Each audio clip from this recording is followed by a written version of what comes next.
This is former WWE superstar Al Snow, and I have created the wrestling brand, Collar and Elbow brand. It's wrestling apparel made by a wrestler for the wrestling fan in all of us.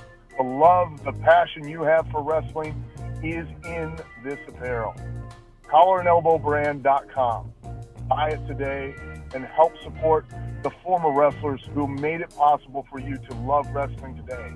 Go to CollarandElbowBrand.com and help support Cauliflower Alley Club and their charitable effort.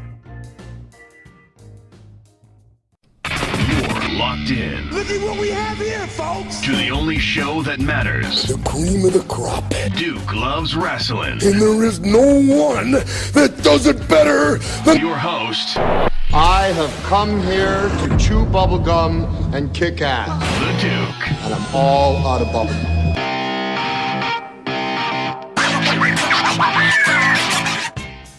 Welcome back to Duke Loves Wrestling, the show about pro wrestling and everything else. What's going on, everyone? I'll tell you right now, man, that cold weather is here and it's here to stay, at least in sunny Boston, Massachusetts. That's for sure. I mean, I got the winter coat out. I got the scarf, the gloves. You know it's serious business when you see people walking around wearing gloves, okay?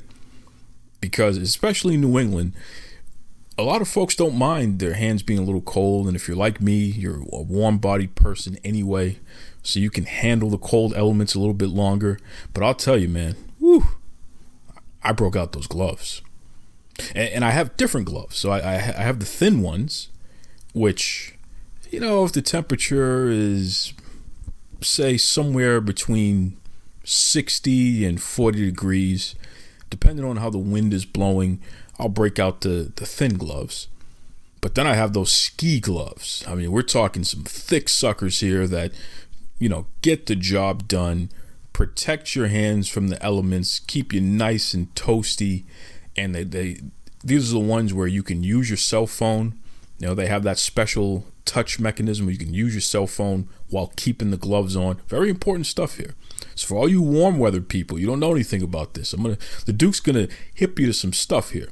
But I have the gloves where I can use the cell phone, keep them on, keep my hands nice and toasty. And yes, I've broken them out because we've had single digit mornings. And I'm up early. I'm up and out and about early in the morning. Sometimes 2, 3 in the morning I'm outside. So I'll tell you, man, it's been worth it. You know, listen, on today's episode, we have some very inspirational guests, some pretty serious topics to discuss, and I think you're really going to love it. You know, everybody from Kim Artlip. Now, she's an interesting one because she actually owns her own pro wrestling promotion, and we're going to jump right into that real soon. But we also have Viki V. It's an indie pro wrestler who just has an incredible story of coming back and dealing with some challenges in life and never giving up. I think you folks are really going to enjoy that. I'll also go over top stories, and in the end, I'm going to share my thoughts on this whole ACH Jordan Miles situation, whatever you want to call it. This guy is really, I mean, he's made some very strong comments about the WWE, and I'm going to share my thoughts because a lot of folks have been asking me about it. But let me not get ahead of myself here. Let's just jump right into my exclusive conversation with the one, the only Kim Artlip. You folks are really going to enjoy this. It's coming at you right now. There are only a couple stereotypes of women in wrestling. You're either the eye candy, you're the valet, you're the wrestler, or you're the witch. And I'm an owner, so I'm not a stereotype. So being in wrestling is kind of interestingly weird for me because everyone expects me to come out and be Vicky Guerrero or be this total bumbling idiot. And I'm not. I've got a master's degree. You're absolutely right. People have no concept of a woman actually owning a wrestling promotion. I mean, you are for lack of a better term, the Vince McMahon of Ignite. Talk to us about the promotion itself, though. What can fans expect to see if we were to go to one of your shows? You're going to see family-friendly entertainment. You're not going to see a lot of profanity. You're not going to see a lot of TNA. You're going to see Hoss wrestlers out there. You're going to see chain wrestling out there. You're going to see lucha wrestling. You're going to be entertained without 20 minutes of promos and everybody grabbing the mic and all this screaming. It is just plain ass wrestling. And that's what I want to give people. I want to give them the experience where they can go with their kids, their wives, their friends, hang out. It's a noon show in a brewery, food trucks and everything, and just enjoy themselves without all that drama and acting and and the promos and everything that drags the show on for 4 hours. Has it been working? I mean, this vision that you have for pro wrestling and what you want to deliver to your target audience, how has the reception been? Have you seen growth since you started Ignite? Absolutely. I'm in Vero Beach, Florida, which is Indian River County, very beachy, upscale. John Walsh lives here, from America's Most Wanted and all that. It's not what you would call a wrestling community. Now, they do NXT nearby, a couple towns down, but we're building something that hasn't been there before. Getting people to realize what we are and that we're not Johnny from the Ford dealership that's always wanted to be a wrestler, putting on a pair of boots and rolling around in the ring with his gut hanging out. These guys are coming from all over the country, and they're athletes and they're trained professionals. So people are getting a hell of a entertainment for $15, and right here local.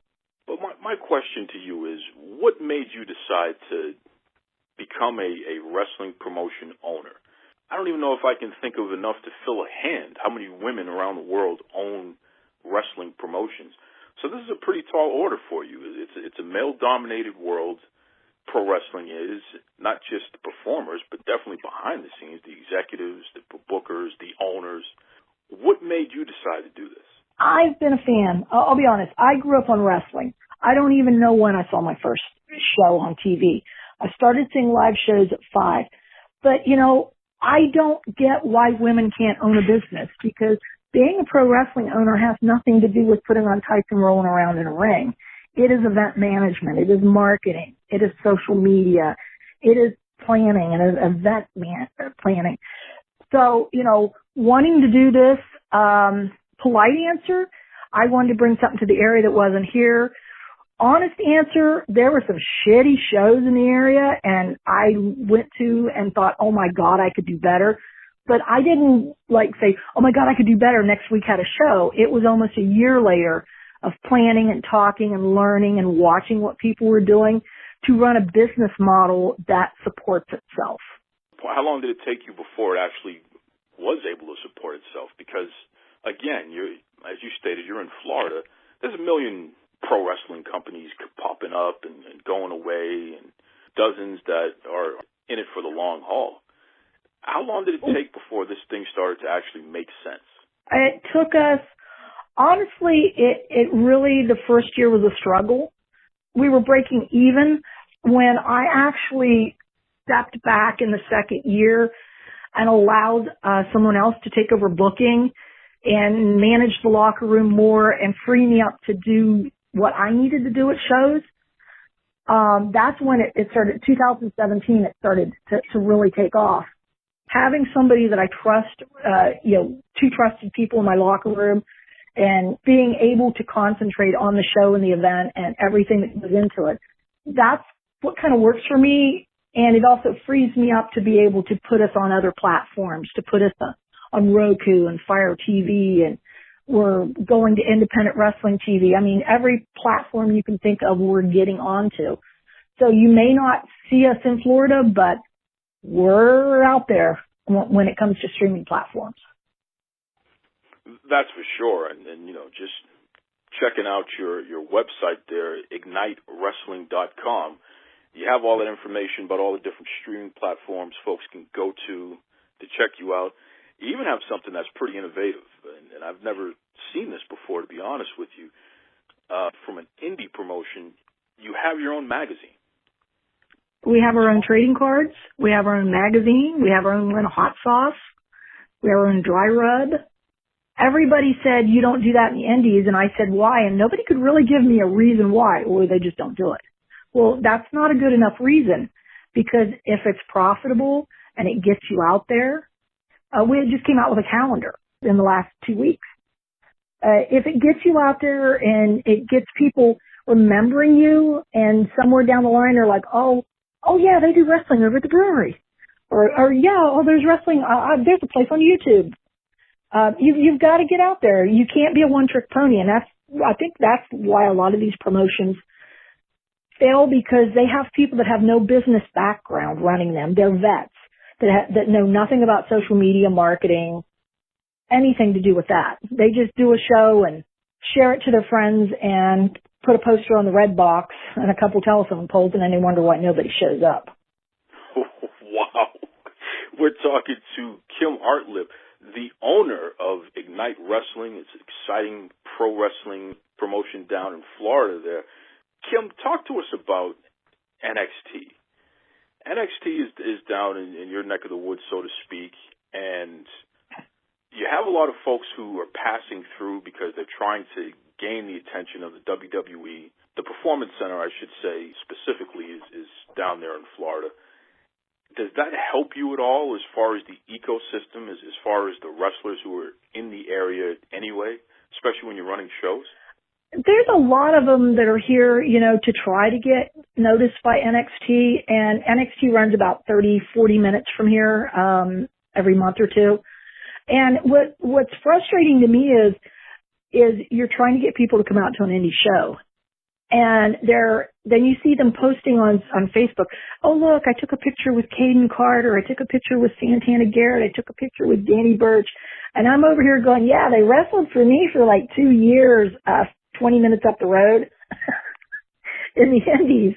But once they get that NXT, little aura around them, it's like, oh, wow, they really were good wrestlers. Which is funny. You had an eye on that talent ahead of time, and that's all the more reason why folks need to check out Ignite Wrestling so they can see the future stars of the larger platforms who are the great stars of the indie wrestling today. So I definitely respect that. You have other unique situation here where WWE holds their big shows down there. So whether we're talking about WrestleMania or something like that, a lot of indie promotions from all over will go to where WWE is holding their big show, and they'll run their shows during the days leading up. Have you done something like that before? And if so, how did it work out for you? We did in 2017 when they were in Orlando. They did WrestleMania. We did it, and it was mainly, I'll be honest, we did it because we wanted to be able to say that we did it, because it's like, yeah, we want to be part of WrestleMania week. But would I do it again? No. We're not going to do it in Tampa. We have a very strong local audience over here that we've grown. And going 3 hours away and competing with 87 other shows and pancakes and pile drivers and every indie wrestler in the country trying to get on a show is financially not a great decision. And for me, because I'm running in January, I'm running in May. I don't believe I would pull the audience that I would over there that I will pull here locally. And plus, you're going to have to fight for cameras and videos and I did it. I got a great video out of it. It was awesome. But the turnover in the crowd during the event's frustrating, because you start out with 50, 60, 70 people standing there. Oh, wait, Ring of Honor is doing a show, and everybody gets in their car and leaves. And then a bunch of other people wander in who've missed half the show. And it had to be awkward for the performers, too. They warm the crowd up, and then the crowd walks out the door. So it's not something I personally want to do. But that's just me. You may be the first person in wrestling at all to say that you will not do another WrestleMania week because it didn't work out. That's pretty bold, I have to say. But there's a reason why. We're stupid. Well, no, it may not be pretty stupid. If you're in business and it's working for you and you have all these other revenue streams coming in, like you said, a hot sauce, you have the magazine, trading cards, all this other stuff, streaming services are picking up on your show. You're thinking about this in a more serious manner than most other folks are thinking about. And that's what I find so interesting about you, Kim. You're very focused on making this business work. And you're putting in the time and you're putting in the effort, and it's just like anybody else, whether they open up a clothing store or they open up a restaurant, what have you. Your focus is on making this business work. Talk to us about the reception from the wrestlers. Have you had any pushback from people who may not necessarily want to take direction from a woman? Honestly, I really didn't have, only like, I won't say names, but I had maybe 3 or 4 that were kind of like, you don't know what you're talking about, and I'm gonna decide what I'm doing, and I don't like the finish, and I'm just like, yeah, okay, well, you don't need to come back next show, and that was the end of that relationship. But I've been fortunate to have fantastic guys in the locker room that have helped me along the way, like Lindsay Dorado and John Cruz and Aaron Epic. And, various ones that have come through, and Trevor Reed that runs Ronin Pro, they're fantastic resources. And, we have a very chill locker room, so we're kind of fortunate in that. To be honest, the people that push back the hardest on me are other promoters or promoters that have gone under, more than wrestlers or fans that don't understand why I'm doing this, because I'm not a veteran. Yeah, and again, because of the whole competition aspect of things, if you see somebody doing better than you, then you wonder what the heck's going on. So there's 2 options there. You could either partner up with that person somehow and try to learn from them, or you could sit there and throw stones and try to hurt their business. They don't want to partner with me. I can guarantee you the person I'm thinking of that's coming to mind does not want to partner with me. He came to one of my shows, told me everything I was doing wrong. I said, "Did you buy a ticket?" He goes, "Well, I train at one of the schools." Yeah, everybody buys a ticket if you're not on the show. And that was the last time I ever spoke to him. Wow. Like, don't come to my show and tell me how to run it. Yeah, I'll be honest. I screwed the pooch on the first 4 shows. I made some booking mistakes and overbooked and ran over time and, ended up, struggling to pay, and everybody got paid, but, it was an awkward experience for the first couple shows. And we decided, we're not a company that can run every month. We just don't have the following yet. We just don't have everything. We went from running every month to running every other month and every 3 months. Now we run every 4 months. That works for me. A lot of people don't like that, but I like being an event. I like being something that people look forward to and building a sense of anticipation rather than, oh shit, it's Friday, there's a wrestling show. Being honest with yourself and figuring out what works for you and your business and not biting off more than you can chew. I mean, legitimately setting yourself up for the long haul. That's just great business sense. Forget about wrestling. That's just great business. So you definitely are moving in the right direction there. It's interesting, too, when we talk about Florida and we talk about the indie scene and what have you. There's been some pretty controversial stuff in the news recently about one guy in particular by the name of Chasen Rance. Are you familiar with him, and have you done any business with that guy before? Because it seems like no matter who you turn to, who you talk to, everybody who's ever done anything in Florida has a Chasen story. Unfortunately, we have, and I'll say that politely. We did business with Team Vision Dojo. That's who we rented our ring off of for the first year and a half. And I was under the assumption that is Larry Zbyszko's business, because when you call the number, Larry Zbyszko's voice comes on. He's the living legend. And I didn't know the whole story about Chasen. And Chasen literally looked me and my husband in our faces, told us a total bullshit story about how it was a 17-year-old girl and her family supported them and introduced them. And when we found out the actual real situation and saw the actual articles and the police stuff, we no longer rent his ring. We no longer use his building. And sadly, that's affected probably 15, 20 companies up here because there's only 2 people that rent rings. So we switched off of that, and, it's a sad little cliff note in our history that we just wish it would just go the fuck away, to be honest. How did this guy get so influential? I mean, you mentioned that there's some kind of partnership with Larry Zbyszko, at least alleged. He shares a house with Larry Zbyszko. People claim he's a cousin to Scott Hall. He gets named to show up and do classes there at the school. I honestly don't know. I don't know if he has nudie pics or bad custom videos that people have done. I don't know what he's got on people. I just don't get it. It's just one of those things where, you know, everybody, like you said, everybody's got a, oh shit, I've dealt with chasing story. Definitely thoughts out to anyone who's been affected by that individual. He just seems like a guy that has some significant issues that need to be addressed there, which, boy, that's tough. Yeah. We're in a weird boom period right now in pro wrestling. There's a renewed focus on women's wrestling. I mean, we even see it where the larger promotions are doing women's main events. And you know, you have Wild Superheroes, for instance, which is an all-women's promotion that's on national primetime TV. How does that affect what you have going on right now at Ignite? Are you finding that there are more women who are sending in information, trying to get on your shows? How's the response been to the women's matches that you've put on? What's going on with that?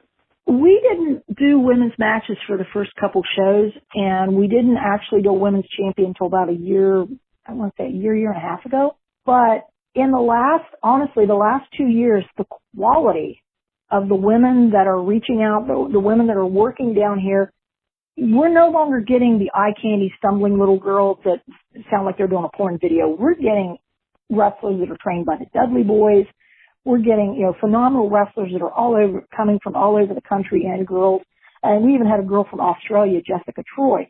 And they're coming in there and they are stealing the show from the guys because they're as physical, if not more, than some of the men's matches are. Because these girls are out to prove they're not eye candy anymore. They're legitimate athletes. Do you think it's a fad, or do you think this is here to stay? This focus on women's wrestling, this taking women more seriously? I don't think women in the sport, and I don't think women as fans are going to let them go back to the puppies.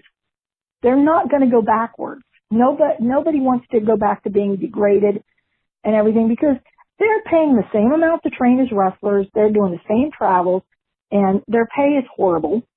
They're not paid on scale with the guys in a lot of places. They used to be bathroom breaks, and they've worked too hard as a whole, the women in the sport, to allow that to happen. And I don't, you know, there's always going to be the custom video bumblers, and there's always going to be the really bad girls. But this new wave of women and the ones that are coming behind them and the level of training they're doing, they're not going to downslide. And thank goodness for that, because I'll tell you right now, as someone growing up who's always been a major women's wrestling fan, it's awesome to see today. It's awesome to be alive in 2019 and see women in the main event at WrestleMania, women in the main event at Ignite Wrestling. It just makes sense. You know, if you have the talent, you're willing to put in the dedication, then you should be able to be at the top of the card. And why not? Well, see, you got to understand, when I became a really big fan was Wendy Richter. You know, years of Moolah and the same move sets. And Wendy Richter came in there like a breath of fresh air, actually wrestling and brawling. And that was something no one had ever seen before. Because we'd only seen the ones that, the poor chops and the poor slams. And you look at the women that came, Beth Phoenix, you look at Molly Holly, totally underrated Molly Holly. And these women that came along, Natalia and even Naomi, that brought the physicality and showed what people could do. They set the stage for the Becky Lynches. They set the stage for, you know, all the rest of these and the Baileys and all the ones that are now there that are actually wrestling instead of just being, you know, an off match. And they're showing that they can entertain, they can work the crowd. And what I like about their matches is they don't have to rely on all that garbage that the guys are doing to get over. They can get over on their performance alone. Tell me this. Is it on purpose that your promotion has maintained a very strong level of diversity? Because what we hear, the excuse from all these different promotions through the years is that, the prototypical wrestler is a white male, and it has to be a white male. But on your cards, you got all different types of shapes, sizes, colors, genders, you name it. What is that about? Why is your card so diverse? It's just something that happened, to be honest. Because I'm looking at a wall. I have all my posters. I'm sitting here looking at the wall, and I'm looking, girl, Hispanic girl, African American. There is that much variety down here, and if I was doing a show where I grew up in West Virginia, I wouldn't have this diversity in the show because there wouldn't be that. It's the availability here in Florida and the people that are willing to travel down here. That's interesting. It makes me wonder too, because again, you're one of the few women who own a pro wrestling company in the world, literally in the world, not just America, anywhere. Is there a certain level of pressure put on you to kind of correct all the mistakes of others? Do you feel any of that at all? I feel that I was under a microscope for a long time. I feel that there was a lot of people that wanted to see me fail. The sad part is I'm still here going on my 4th anniversary and their companies are long gone. So I sound really cocky and bitchy when I say that, but I don't really care what people think. And I don't have anything to prove. I have a sign in my office that actually says, I want every girl to know that her voice can change the world, but I don't have to beat that drum. I simply go out and do what needs to be done. Damn right. And speaking of beating drums, you recently had a tremendous honor. In fact, it was this past October. You participated in a TED Talk. I was part of TEDx Vero. It was the first TEDx done here locally. And I did get to talk, I did talk about breaking the glass ceiling. A lot of the stuff we've talked about is in my TED Talk. It's not live on YouTube yet, but it's coming in the next few weeks. And, getting to step out behind the company and show people that I'm just not some mark that wants to watch the guys change their clothes, which some people think, was kind of cool. Cause people have no idea what actually goes on in the running of a business. And we were talking before we got on, being a promoter is like herding cats, and you just don't walk in and the show miraculously happens, because everything that can go wrong will go wrong. You're going to have 8 people that are going to walk up and say, can I change my music 15 minutes before the curtain? Travel, we've had electrical outages, sound system glitches. It's more than what people think. It's not just, like I said, putting an event on Facebook, throwing a couple posters up. It's months of planning. And I'm one of the few promoters that I know that actually networks and goes to chambers and rotaries and events. And we were just in a chili cook-off 2 weeks ago, serving 10 gallons of chili to get the name of the company out there, because it's more than just doing a show. We're part of the community, and we want people to know that we're here. And you're doing it the right way. And again, it's fascinating to me to hear you say things like that. My listeners know that I have a government background, constituent services in particular, and the community aspect of, like you said, showing up to chambers and doing community events like the chili cook-off and things like that. This affords you the opportunity to get to know your neighbors and for them to get to know you. And the fact that you're ahead of the curve so much that you understand the importance of these things and you participate in that actively, it's really, really sharp business ethics on your part, and I'm really proud of you, to be honest with you. It's just, well, you can't just be something that shows up. If you're going to be part of the community, you are part of the community. That's like this weekend, we're actually doing, we're participating in it's a walkathon to raise awareness for military suicide.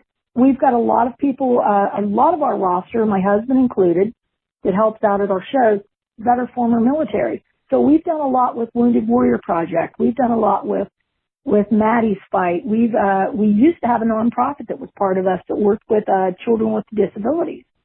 So, we've always been more than just a show. We are part of the community. And as such, we're out there cleaning up the beaches, and we're out there doing the walks, and we're out there at these events. We're not an island. We pay taxes. We are part of Vero.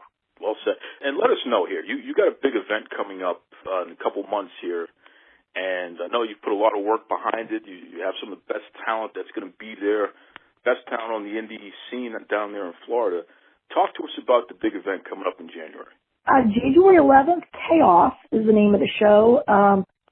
We're going to be back at Walking Tree Brewery. Again, another noon show. Aaron Epic, our champions, defending against Troy Hollywood. We're going to have Serpentico there. Ethan Case is coming down from the Carolinas. Leon Scott, Gabriel Lacey, Tech will be there.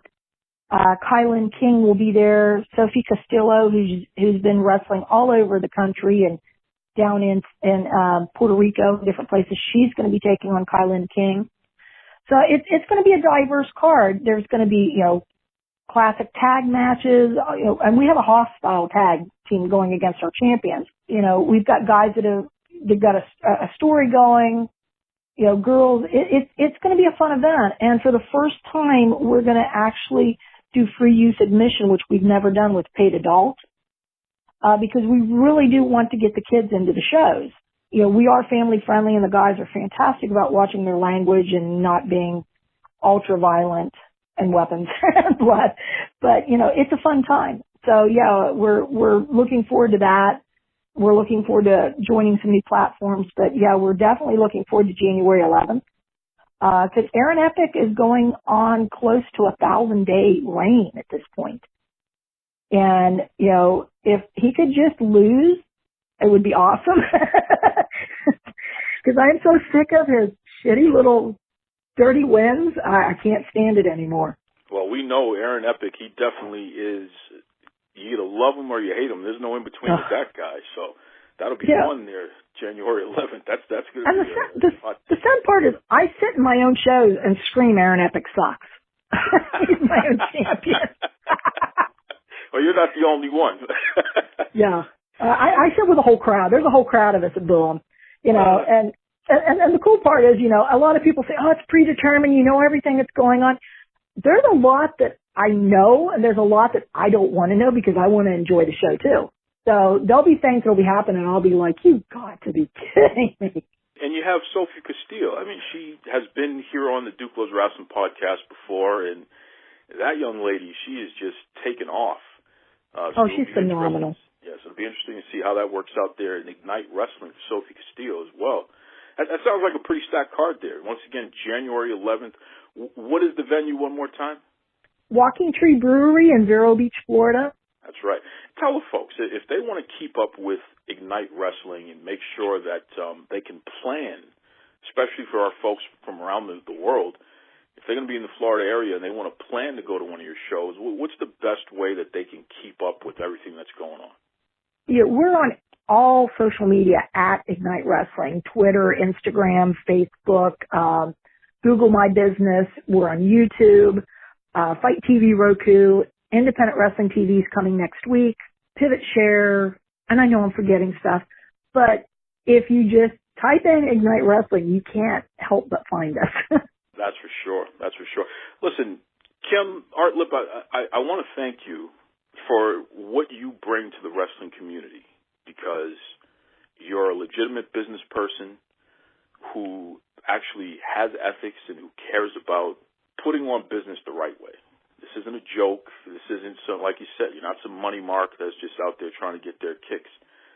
You legitimately want to put on the best product, foster a healthy wrestling community, and put on a product that the fans can appreciate, bring the whole family to and enjoy. And it really is just refreshing to speak to an owner and hear all of these things.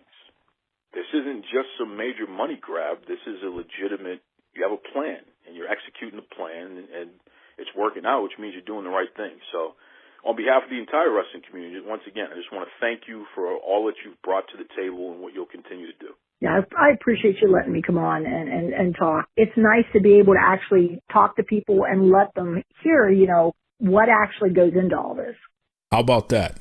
I'll tell you, man, that Kim Artlip, she is a person who doesn't take any stuff from anybody, and she means what she says what she means. She's a tough one, but that's the best part.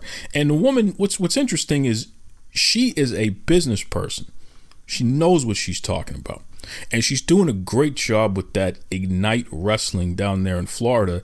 Very interesting indie promotion where a lot of folks have come through there. I know the Young Professor and Styx. They've done some commentary there. Sophia Castillo, she's been on the show, and you may have seen her pop up on NXT in different situations. She's participated in Ignite. I know she's going to be at the next card. Just a really fun, interesting promotion with folks who know what they're doing. So definitely want to say shout out to Kim and everybody down there at Ignite. Keep doing what you're doing, because what you're doing is great. It's good stuff there. Listen, I want to go over a couple of top stories. And I'm going to start with WoW Superheroes, because Jungle Girl finally got her rematch against Tessa Blanchard. And let me tell you something. That was a kick your butt type of match. These ladies beat the stuffing out of each other. In fact, Jungle Girl even had a bloody nose. And in the end, Tessa was able to retain, but it wasn't easy. It was not an easy day for Tessa whatsoever. Boy, what a match. If you get a chance, I don't care what you have to do, you gotta check out this past week's episode of WoW Superheroes and check out that match between Tessa Blanchard and Jungle Girl. It was a heck of a match.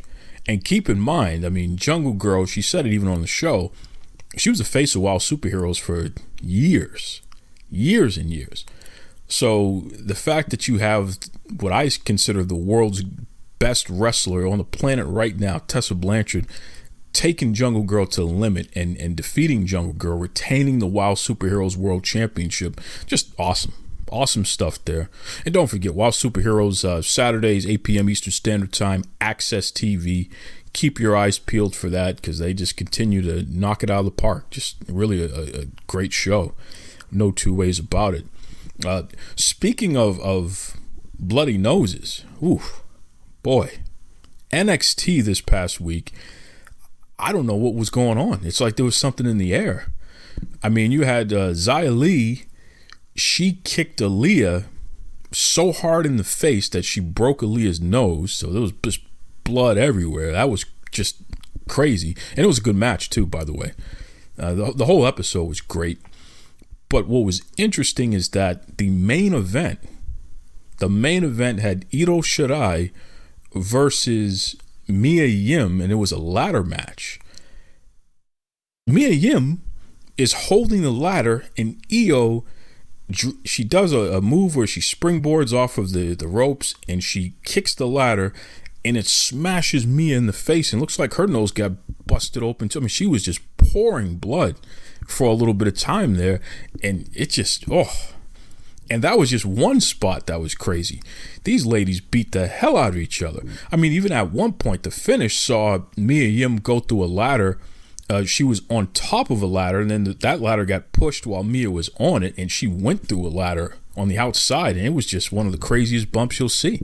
It's just, wow. I'm telling you right now, if you're a pro wrestling company and you can't find space to have multiple women's matches on your cards, you ought to be ashamed of yourself. Because I'm telling you, man, these women are putting their bodies on the line. They're doing what needs to be done. They are taking the same risks. They are doing it all out there, leaving it in the ring, so to speak. There's just really no reason why we can't have more women's matches. It just doesn't make any sense. On the NXT card, there was 2 women's matches, and not to mention there was a whodunit sort of situation where a lot of the NXT women were knocked out outside of the arena, backstage, what have you, and they were trying to figure out who done it. And in the end, Paige comes out, so it looks like it was her that did it. Paige from SmackDown. Excuse me, not Paige. Bayley. Why is Paige on my mind? Paige, get off my mind.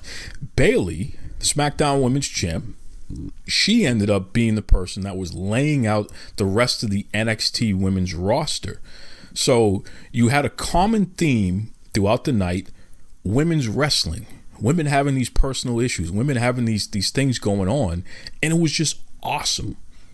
And oh, by the way, Keith Lee, he took on Roddy Strong, and just awesome matches in addition. This is what it's all about. So when I see a squash match over in AEW with Nyla Rose and some young lady, and that was fun because at least I got to see Nyla Rose, I was still a little disappointed because that was the only women's match we saw. And yeah, we saw Awesome Kong come out with Brandy, and they attacked Allie, and that was all right, I guess. But there's got to be more, man. There's got to be more. Women's content is just, there's no reason not to deliver. Okay? It's got to be more. So I'm going to keep beating that drum because I'm a strong proponent of it. And hey, I don't know what to tell you. If you got a problem with it, that's too bad. There's no logical reason why women's wrestling can't be featured just as much as the men. There's no reason. Speaking of which, Thunder Rosa, she's my hero, man. I absolutely adore Thunder Rosa.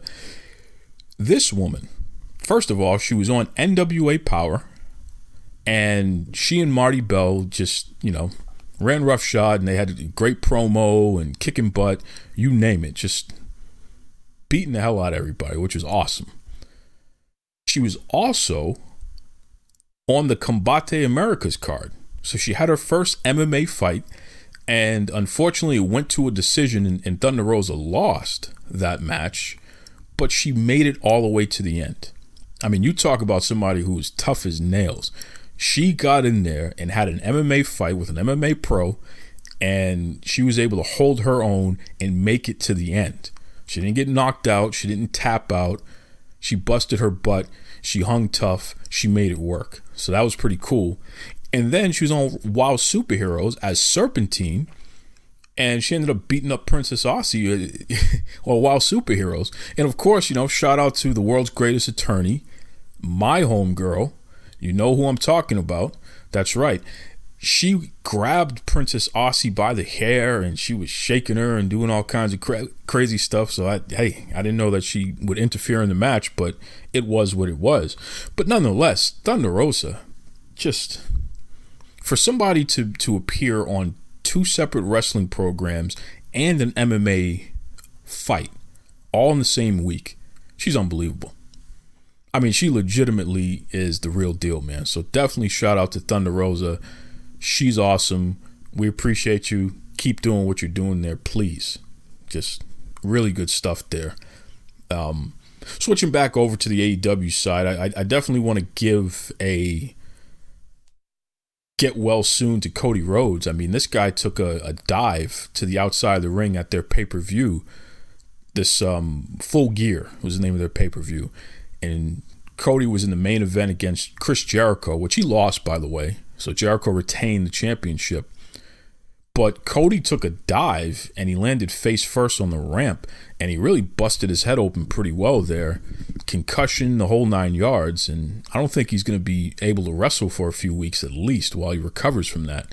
But just, boy, high risk, man. High risk, I don't know why Cody Rhodes needs to do dives, but it's what he did. High risk. It was what it was. Hey, just hope you get well soon, man, because nobody wants to see that, And MJF, this guy, in my opinion, the biggest baby face in all of wrestling, because he's the biggest heel in all of wrestling, he turned on Cody Rhodes. And it looks like he and Chris Jericho are aligned with each other now. So that's pretty hilarious, and that'll be endless fun, so to speak. I can't wait to see MJF in the WWE someday, because I know that when he gets there, that's going to be the pinnacle for him, and he's really going to shine. But I like what he's doing in AEW so far, especially the fact that they're allowing him to be the heel that he is, which fans love him, so he ends up being a babyface. It just is what it is. But I like MJF. He's a guy that's definitely on my radar. I've been talking about him for a couple of years now. Just, that's a quality worker right there. No two ways about it. And it's funny, too, because we have Survivor Series coming up.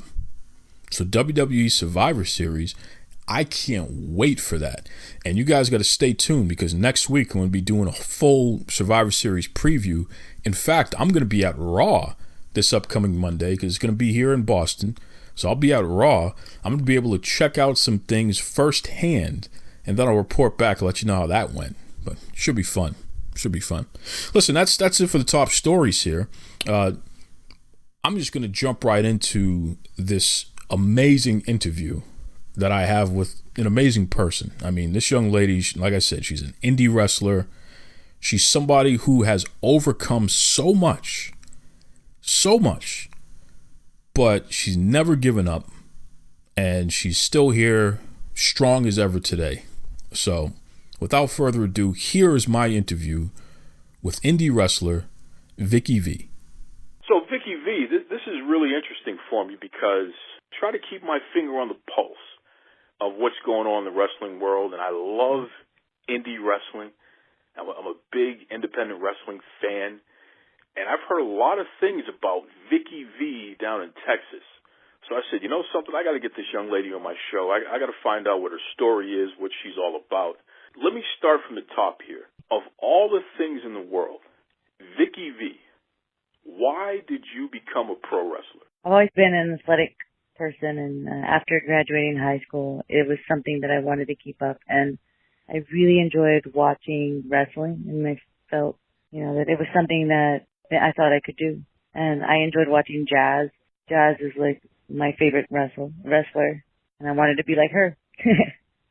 So that's when I located Rudy Gonzalez's school in San Antonio and started training there, and I just basically fell in love with it. That's pretty cool. And listen, shout out to Jazz. Jazz is a former guest on Duke Loves Wrestling podcast. Absolutely love Jazz. She is the best. She's a legend. Should be in the Hall of Fame, WWE. Get your act together. Put Jazz in the Hall of Fame, by the way. Yeah. And shout out to Rudy Boy Gonzalez, the trainer of champions, El Presidente. This guy, I don't know what his deal is, but he always manages to find some of the best talent on the pro wrestling scene. It's just amazing, the folks who have come through his school and that he's had a hand in training and what have you. So it's pretty cool. You started off over there. You started wrestling when? What year did you first start training in pro wrestling? So I started training 2005. Okay. So 2005, Viki V burst on the scene, and she starts, little training. Baby Viki V. Oh yeah. So you were just, learning the business and figuring out what you needed to figure out and what have you, taking your bumps, of course. Then you took some time off after you got your training done. This is really interesting. And the reason why I say this is because we've had different types of wrestlers on the show. Mm-hmm. And you always hear about these long story careers and all this other stuff. But what a lot of folks don't realize, and for you listeners out there who are interested in getting into the pro wrestling business, a lot of people start, a lot of people take time off, and a lot of people walk away. Viki, you had an extended time off period. How many years were you away from pro wrestling from the time that you started till now? So about 12 years. 12 years? Yeah. You took 12 years off. That is just incredible.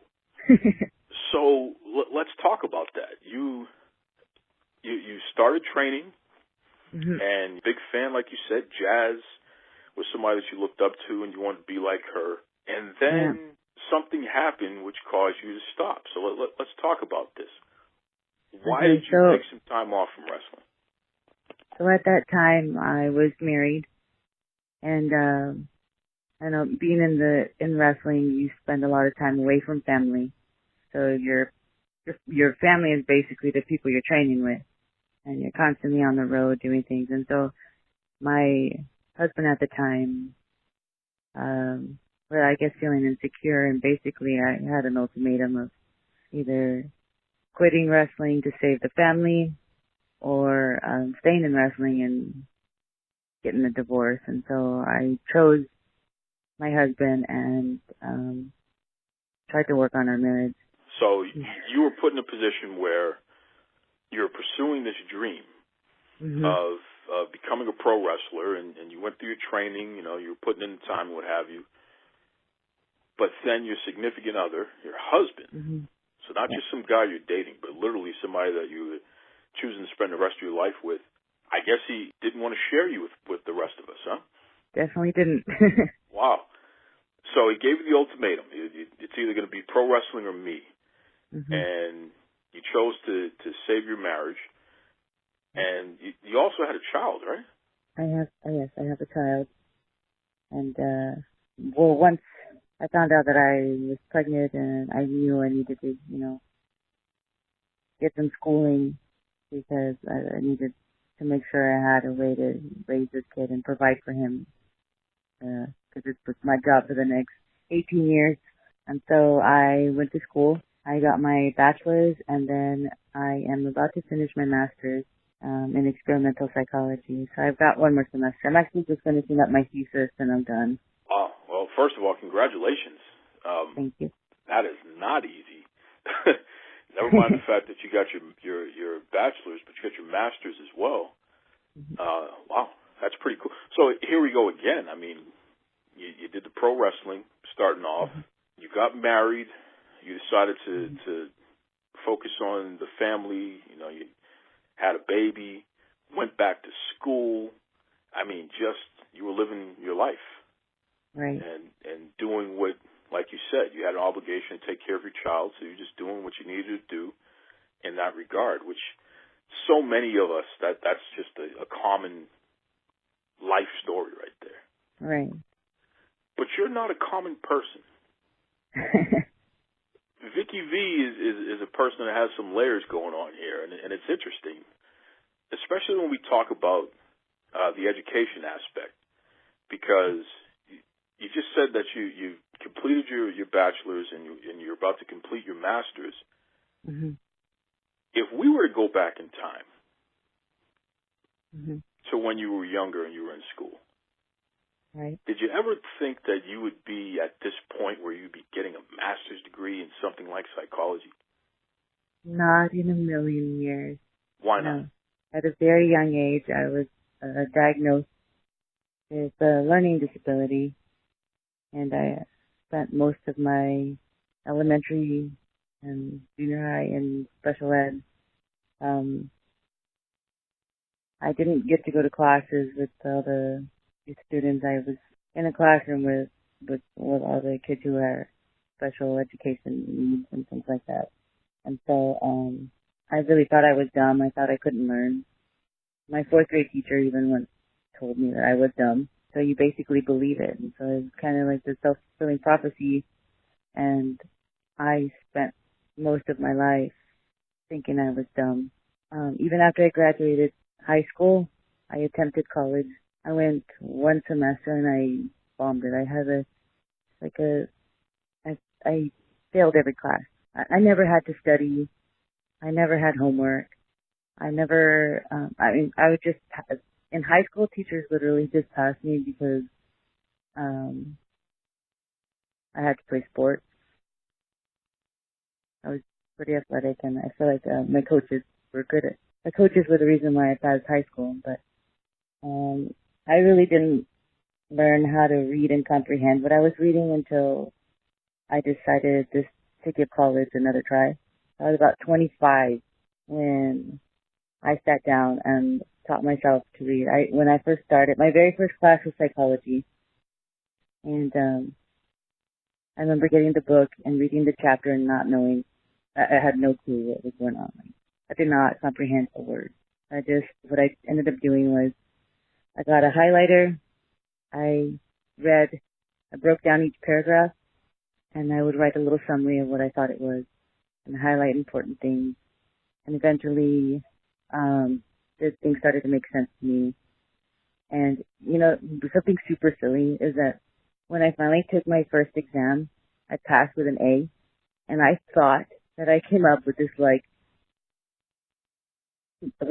brilliant thing, oh my gosh, I have to share this with the world.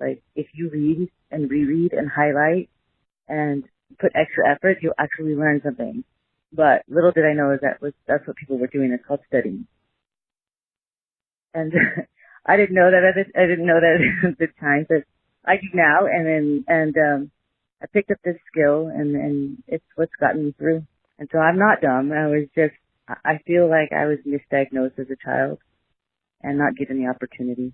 Yeah, you definitely just said a mouthful there, and it's the question that comes to mind when I hear a story like that. From the 4th grade, you even had a teacher telling you were dumb, which is just such a terrible word. This is my penis. I'll never forget her. How did you find the inspiration, the resolve, the strength to continue to push yourself forward and continue your education despite the fact that you had gone pretty much the majority of your life with people telling you that you were less than? Right. So I felt less than until having my child. Once I had my son, I was not married. I was alone, and I knew that I was going to have to somehow figure out a way to get this kid through life. And it was all up to me to do it. And I was going to do anything it took to better myself so that my child would have a chance. It sounds like you haven't looked back since. I haven't.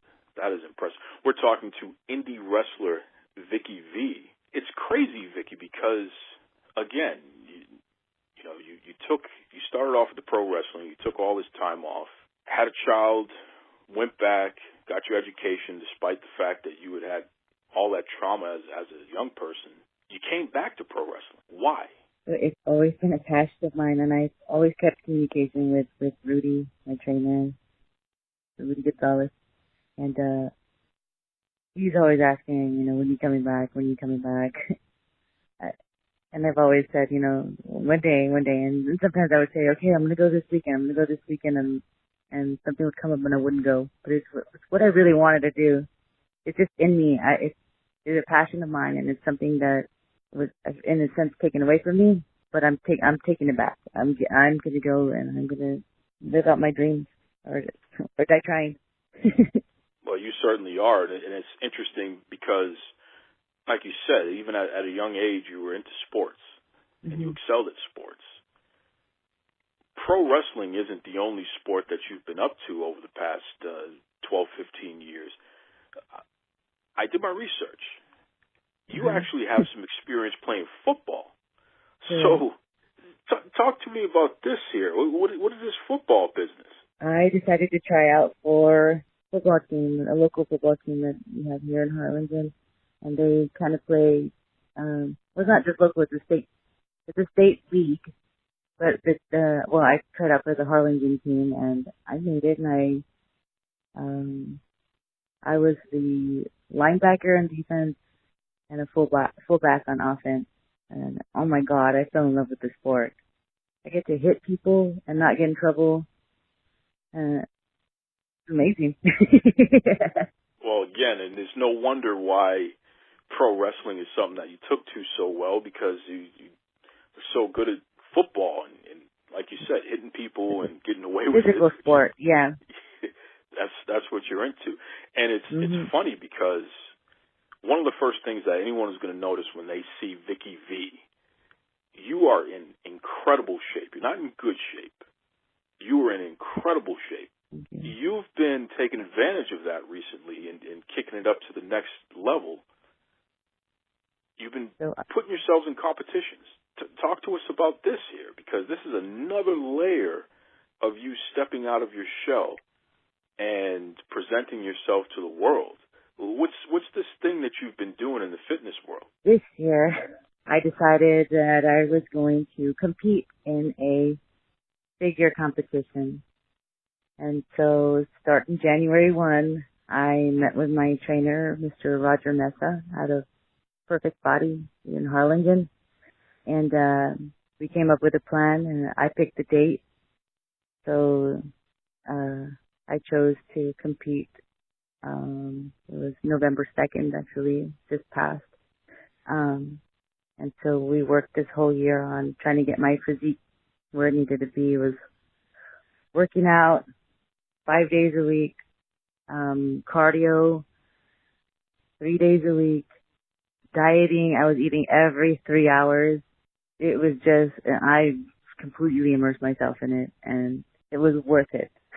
I just competed and I got first place in the novice, figure novice, and then I got third place in open. The girl that people were saying was less than, that she wouldn't do well in school.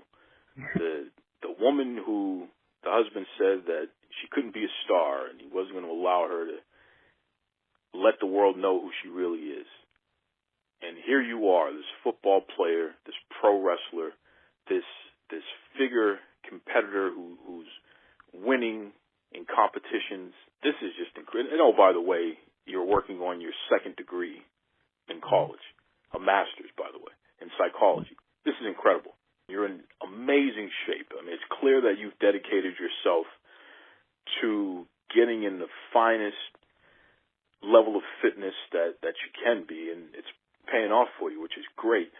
What do you say to people who accuse you of taking a shortcut? Because I'm sure that that's happened before. You look at somebody who has big muscles and in great shape, and the question is always out there.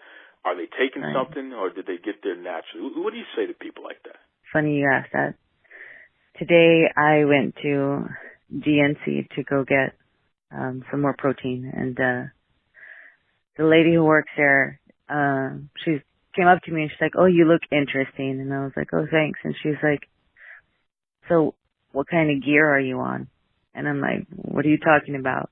And she was like, "Yeah, well, you're big and well, you have like a deep voice. I figure so that's why I'm asking." And I was like, "I'm not on any gear." And so I had to tell her, that the reason why I have this voice is because this last year I was dating someone and he was very abusive, and there was a point where he tried to kill me, and he was choking me to the point where I lost consciousness, and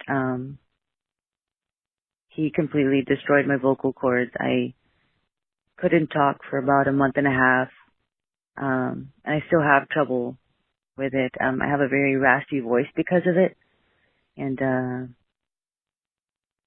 I had to go on and explain to her about that, and that's actually the reason why I started weight training, because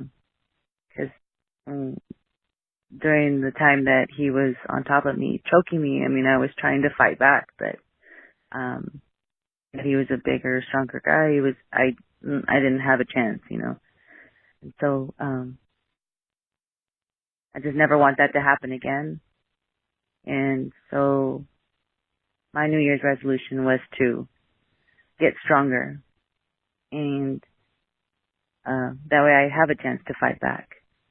And, it made me not only physically stronger, but mentally and emotionally stronger. And lifting weights has really saved my life.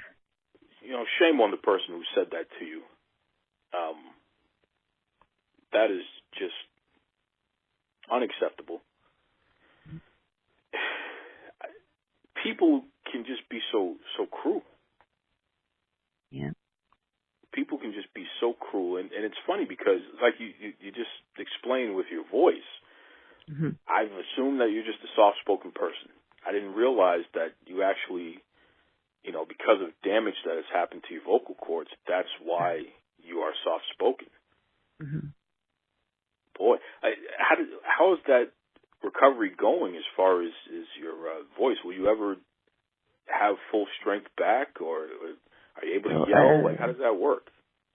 I can yell a little bit, but this past match actually, I tried to yell, and I actually lost my voice after the match because I did a little too much yelling. I lost my voice for about I'm gonna say 30 minutes, but I had to rest it. Yeah, I can't yell too much, and even talking a lot. I don't know if you've noticed that. Throughout our conversation, my voice has gotten a little more, breathy. I don't know. I can feel it, starting to want to give out on me. But I was told, the doctor told me that if I was to see maybe a vocal coach to try to help me regain my vocal or my voice, or work the muscles, I guess, in that area, that it's a possibility that I could get my repair some damage that was done. Well, that doctor sure was speaking your language, because when it comes to building up muscles, that's certainly something that dangerous Viki V knows how to do. That's for sure. Wow. No matter what people tell you, you have not given up. And I won't. You've dedicated yourself to getting your mind and your body in top shape, and you're seeing the results of doing that. That's incredible. That's really incredible. What do you have to say to folks out there who may have found themselves in a similar situation that you've been in the past, where people have put doubt in their minds or have told them that they're not going to be able to accomplish the dreams and the goals that they've set? What's some advice that you can give to folks as somebody who has been through that? What I tell myself is basically you're never going to know until you try. And if you try, you have to try with 110% and with intent to win or intent to achieve the goal you set out for yourself. And so if you have that mentality and you work hard, you're already doing more than the average person. Set little goals to meet your big goals, but you really have to set them and check on them and look back on them and reflect and figure out what it is that you did that caused you to fail, and then go from there, fix it, patch it up, and start again. Just don't give up. Well said. Well said. Listen, Viki, I know that you're on Facebook, and you have definitely carved out a pretty cool following for yourself. If any of the listeners out there want to check you out on Facebook and follow your journey and continue to keep track of your inspirational story, let them know. What's the Facebook address there that they can follow along at? They can look me up at Viki V Vento. It's VIKIVEE Vento VENTO. That's great stuff. That's great stuff. And folks, again, Rudy Boy Gonzalez is Texas Wrestling Academy, and their promotion, Texas Wrestling Entertainment. You can catch Viki out there kicking butt and taking names all throughout Texas on these cards here. It doesn't matter if you're a man, woman, in between, whatever. She'll beat you up if you really need it. So, and I've seen it. She's not one to play with, folks. So you watch yourself. Viki, before we let you go, I got to ask you an important question. I really need your help with something here. Okay? Okay. There is a person on this planet who is my arch nemesis, and she's been a thorn in my side for a number of years now.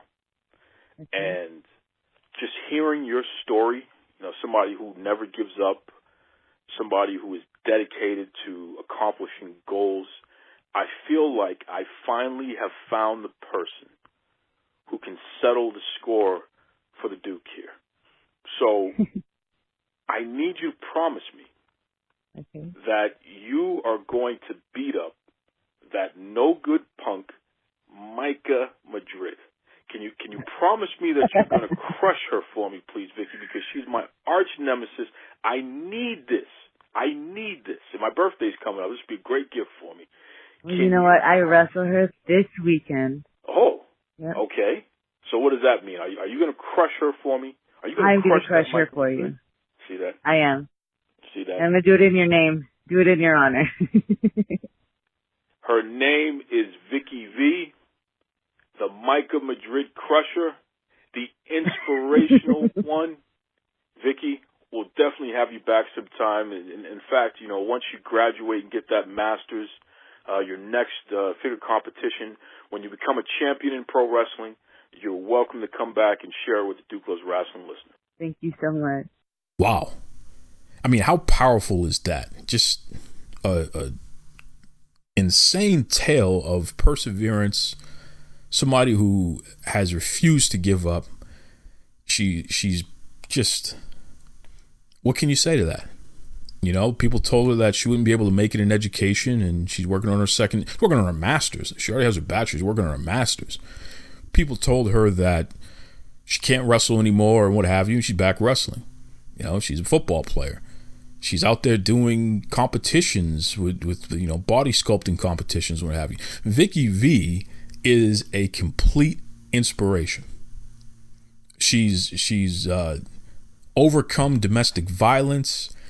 She's a mom. She's raising her son and what have you here. Just a person who it's hard to root against her.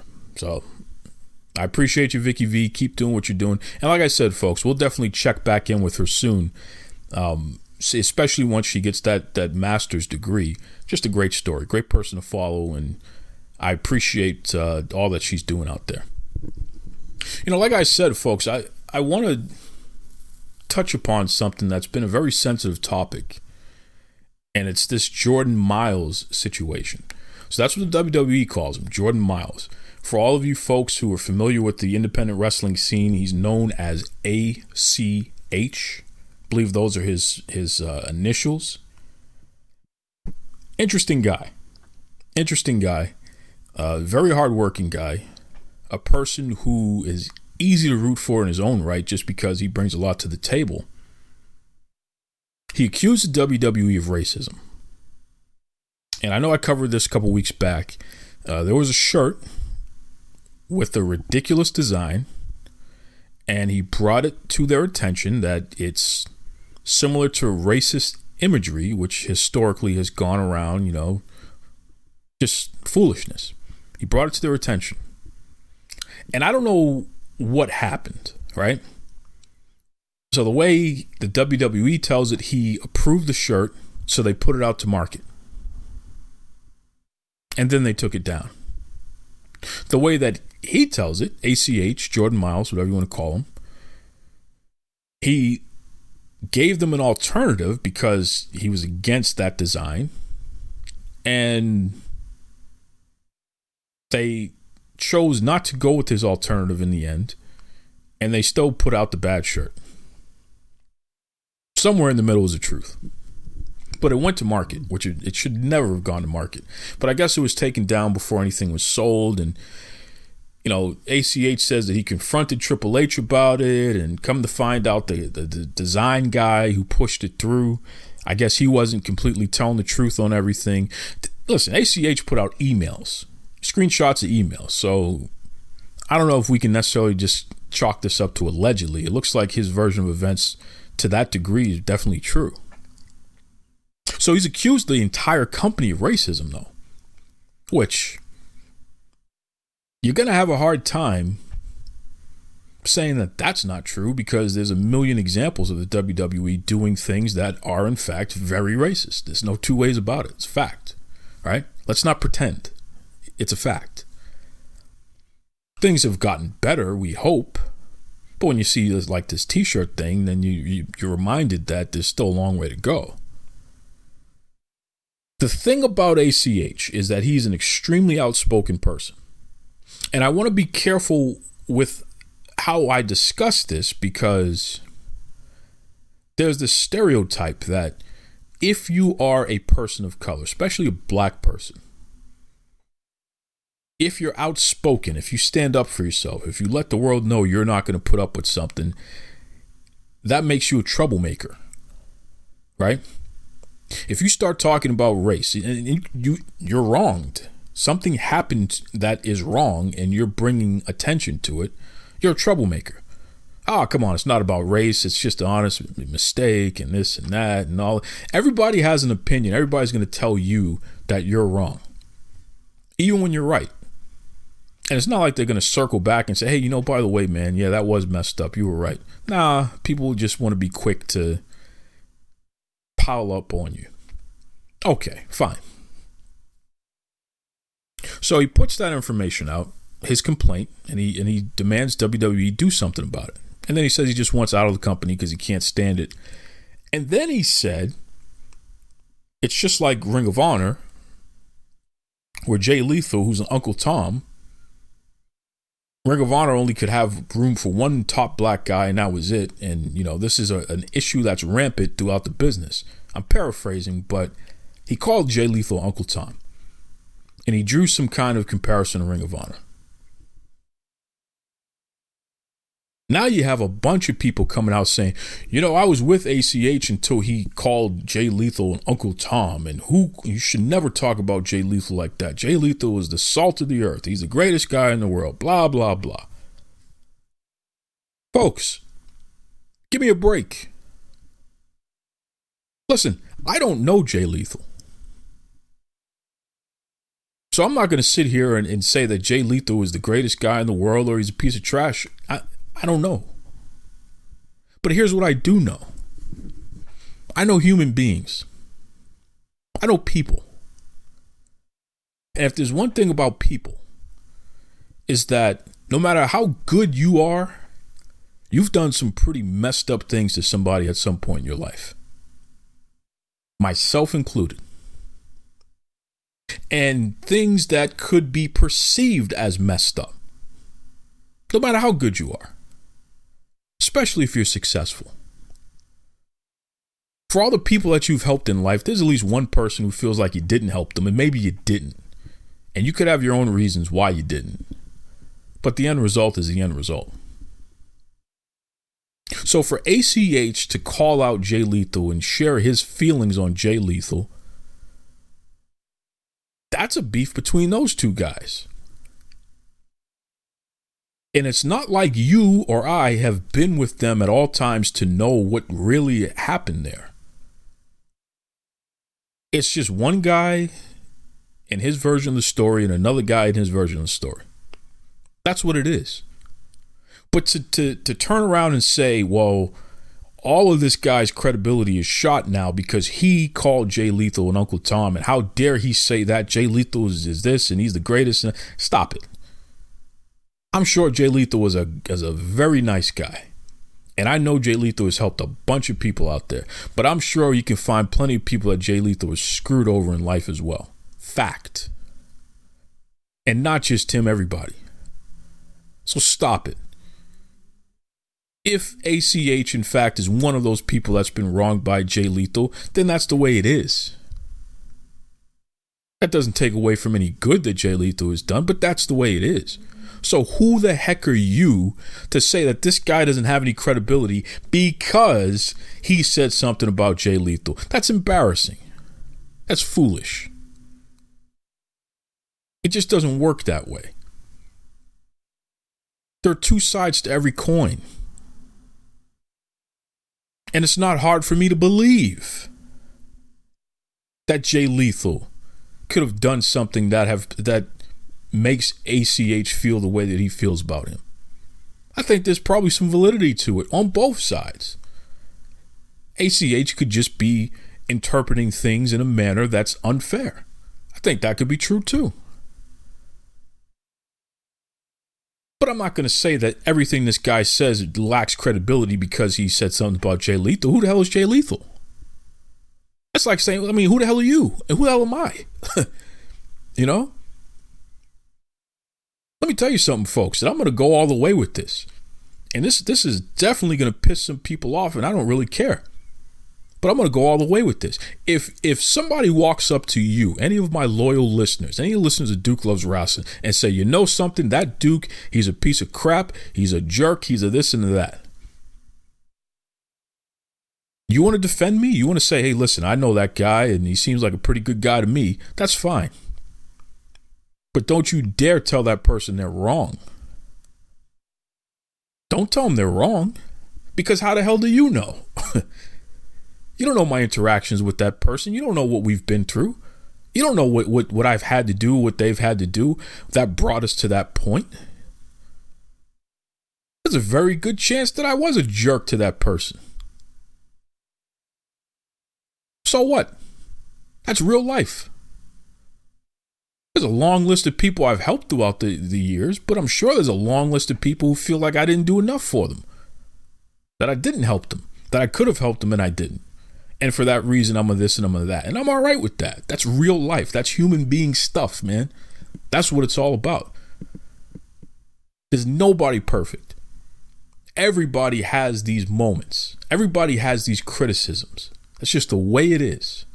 So who the hell are you to tell Jordan Miles that he lacks credibility because he said something about this guy? Come on. Come on. Just stop it.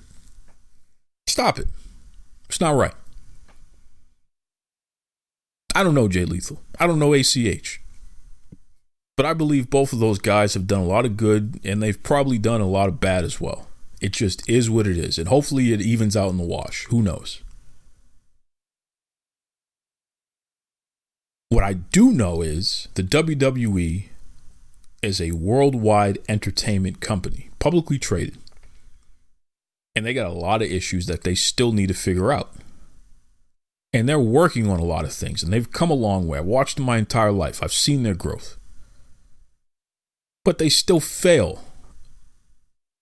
Sometimes miserably. And that t-shirt situation was a miserable fail. It should have never hit the market. That's a fact. And based on those interactions that ACH put out there publicly, this guy he was dealing with, what's this guy's problem? I hope they performance manage that guy and get to the bottom of what the hell that was all about. That's a fact. Now, is the entire company a racist company? I'm not going to go that far. I don't feel that way personally. But I don't work there. What the hell do I know? I know if you ask Gail Kim, she has a story to tell. I know Mark Henry doesn't want to tell the story that he could tell. I know Booker T, who's still cashing WWE checks, he's gone through a lot of stuff over there that he wants to pretend like it never happened, or he just doesn't want to go there and get specific. It is what it is. But I'm not going to say this guy's completely discredited just because he said something about Jay Lethal. Get out of here. Stop it.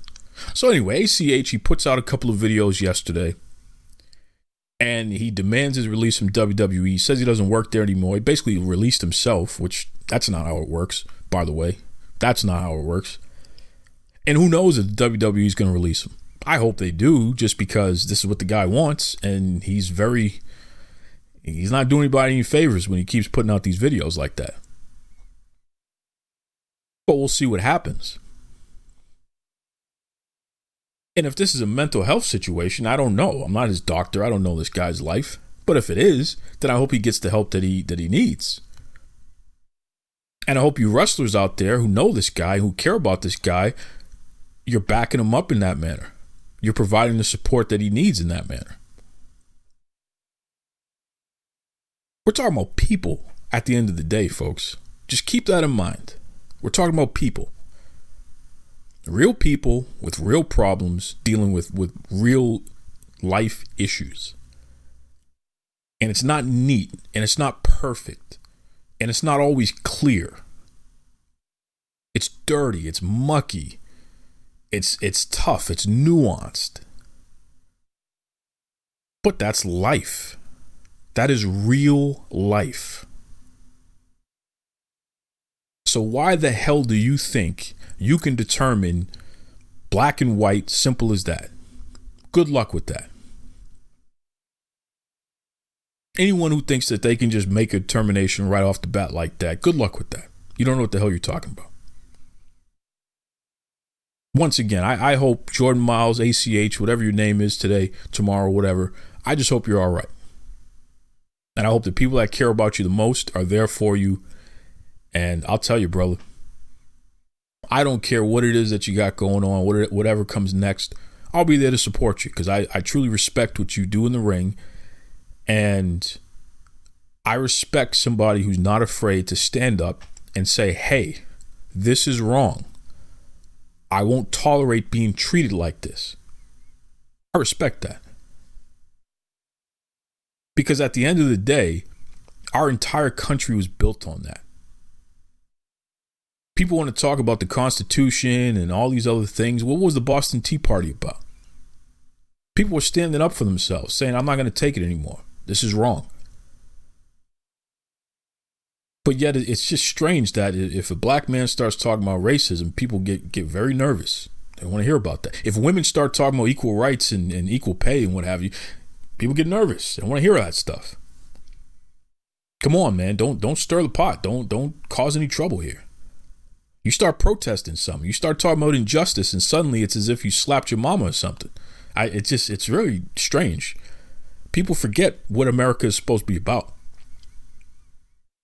Civil unrest is the whole point, right? At the end of the day, when all else fails, that's where you got to go. It's just a fact. That's what we're built on. So, hey, I digress. I want to thank my great guests this week. You know, it just very inspirational, great stories. Kim Artlip and Viki V. Just two great ladies, man. I really appreciate them, and I'm so happy, and I feel so fortunate that they came on the Duke Loves Wrestling podcast and shared their stories. Just really cool. Really cool. Join us next week. Listen, I got a big one. The Beast from Wild Superheroes. She makes her Duke Loves Wrestling debut. She's going to come on the show. She's going to set the record straight about Tessa Blanchard, about WOW, about Jungle Girl, you name it, man. This is literally one of the most anticipated interviews I've ever had. So many of you have sent me messages saying, get the Beast. We want the Beast. For over a year now, you've been demanding I have the Beast on this show. Well, guess what? Next week, we got her.